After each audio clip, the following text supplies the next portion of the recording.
नमस्कार मंडळी, मैत्रिणींनो, आज मी बनवणार आहे आमच्या कोकणामध्ये बनवली जाणारी वाटण घातलेली कढी. आता ही अगदी कमी साहित्यामध्ये बनवता येते. तर इथे मी अर्धा किलो दही घेतलं आहे. त्याच्यामध्ये 2 चमचे बेसन घालून घेणार आहे आणि हे दही आणि बेसन चांगलं फेटून घ्यायचं. नंतर मग हे फेटून झाल्यानंतर आपल्याला किती कढी करायची त्या हिशोबाने ह्याच्यामध्ये पाणी घालून घ्यायचं आणि मग हे परत फेटून घ्यायचं चांगलं. आता हे दही फेटून झाले. आता मी हे बाजूला ठेवते आणि मिक्सरच्या भांड्यामध्ये 4-5 लसणाच्या पाकल्या, 4-5 हिरव्या मिरच्या, थोडीशी कोथिंबीर, नंतर त्याच्यामध्ये जिरं घालायचं. अर्धा चमचा मी जिरं घालून घेणार आहे. याच्यामध्ये ओलं खोबरं घालून घ्यायचं. ओलं खोबरं नसेल तुम्ही सुकं खोबरं थोडंसं घातलात तरीही चालेल. आता मी ह्याच्यामध्ये थोडंसं ओलं खोबरं घालून घेतलं. नंतर ह्याच्यामध्ये अर्धा चमचा जिरं घालून घेतलं. अर्धा चमचा हळद घालून घ्यायची.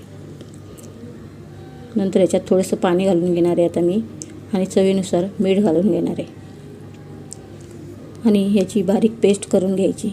ही वाटण घातलेली कढी खायला खूप छान लागते. तुम्हाला आंबट आवडत असेल तर तुम्ही आंबट करू शकता. आता ही मी पेस्ट बनवून घेते आणि एकीकडे मी कढई गरम करायला ठेवली होती. त्याच्यामध्ये तेल गरम करून घेतलं. नंतर फोडणीसाठी मी 4-5 लसणाच्या पाकल्या ठेचून घालून घेतल्या. नंतर त्याच्यामध्ये 1 चमचा राई घालून घेतली. राई चांगली तडतडली की याच्यामध्ये अर्धा चमचा जिरं घालून घ्यायचं. पाव चमचा हिंग, 3-4 लाल सुक्या मिरच्या घालून घ्यायच्या आणि फोडणी चांगली तडतडून द्यायची. नंतर याच्यात 7-8 कढीपत्त्याची पाने मी घालून घेणार आहे.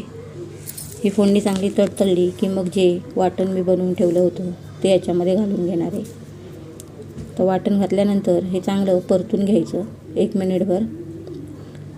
वाटण चांगलं परतल्यानंतर ह्याच्यामध्ये चवीनुसार तुम्हाला जर गोड आवडत असेल तर तुम्ही ह्याच्यामध्ये साखर, गूळ काहीही घालू शकता. आता ह्याच्यामध्ये मी 1 छोटा चमचा साखर घालून घेतले आणि हे वाटण परत एकजीव करून घेणार आहे. नंतर जे दही मी फेटून ठेवलं होतं ते ह्याच्यामध्ये घालून घेणार आहे आणि दही घातल्यानंतर उकळी येईपर्यंत फास्ट गॅसवरती हे हलवतच राहायचं. मग ही कढी अजिबात फुटत नाही. कधी कढी फुटायच्या भीतीने अगोदरही मी म्हणजे ताक आणि काही दही वगैरे असेल ते बेसन घालून उकळून घेते. पण आता हे मी डायरेक्टच बनवले पण अजिबात फुटली नाही. नंतर कढीला चांगली उकळी आली ना की मग त्याच्यामध्ये थोडीशी कोथिंबीर घालून घ्यायची. ही कढी खायला खूप छान लागते. भाकरीसोबत तुम्ही कशासोबतही खाऊ शकता. गरम गरम अशी थोडीशी प्यायली तरी खूप छान लागते. अशा प्रकारे ही कोकणी कढी एकदा नक्की बनवून बघा.